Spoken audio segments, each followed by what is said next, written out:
বাংলাদেশ জামায়াতে ইসলামীকে সতর্কবার্তা দিয়ে গণতান্ত্রিক ছাত্র সংসদের ঢাকা বিশ্ববিদ্যালয় শাখার সাবেক আহ্বায়ক আব্দুল কাদের এক পোস্টে লিখেছেন, নোংরামি করলে বরদাস্ত করব না।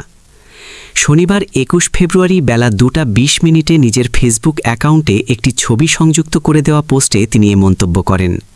পোস্টে তিনি উল্লেখ করেন, বাধ্য হয়ে হোক বা স্বেচ্ছায় জামায়াত শিবির তাদের রাজনীতিতে পরিবর্তন আনছে, সেটিকে তিনি স্বাগত জানান।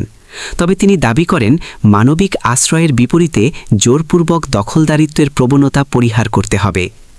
আব্দুল কাদের অভিযোগ করেন, ৫ আগস্টের পর বিভিন্ন ঘটনায় কৃতিত্ব নেওয়ার চেষ্টা হয়েছে।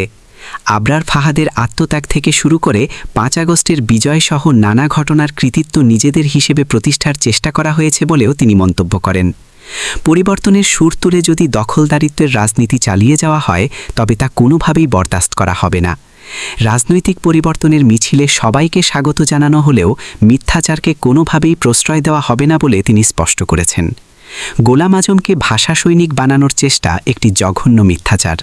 রাজনীতির নামে ইতিহাসের বিকৃতি এবং নোংরামি রুখে দিতে তিনি ছাত্র জনতাকে সজাগ থাকার আহ্বান জানিয়েছেন।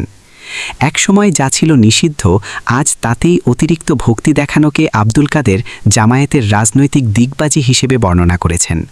তিনি আরও লেখেন, এত বছর শহীদ মিনারে ফুল দেওয়া নাজায়েজ বলে প্রচার করে এখন নিজেরাও ফুল দিচ্ছেন, এটি ইতিবাচক হলেও অতিরিক্ত বৈধতা প্রমাণ করতে গিয়ে গোলাম আজমকে ভাষা সৈনিক হিসেবে উপস্থাপনের অভিযোগ তোলেন তিনি। ইতিহাসের সাথে এমন তামাশা বন্ধ করে সুস্থ ধারার রাজনীতি করার আহ্বান জানান তিনি। পোস্টের শেষাংশে তিনি বলেন, পরিবর্তন হলে তা স্বাগত জানানো হবে, তবে কোনো ধরনের নোংরামি সহ্য করা হবে না। গোলাম আজমকে কেন্দ্র করে ইতিহাস বিকৃতির যে মহোৎসব শুরু হয়েছে, তার অবসান ঘটানোর জন্য তিনি ছাত্র সমাজের পক্ষ থেকে চূড়ান্ত বার্তা দিয়েছেন।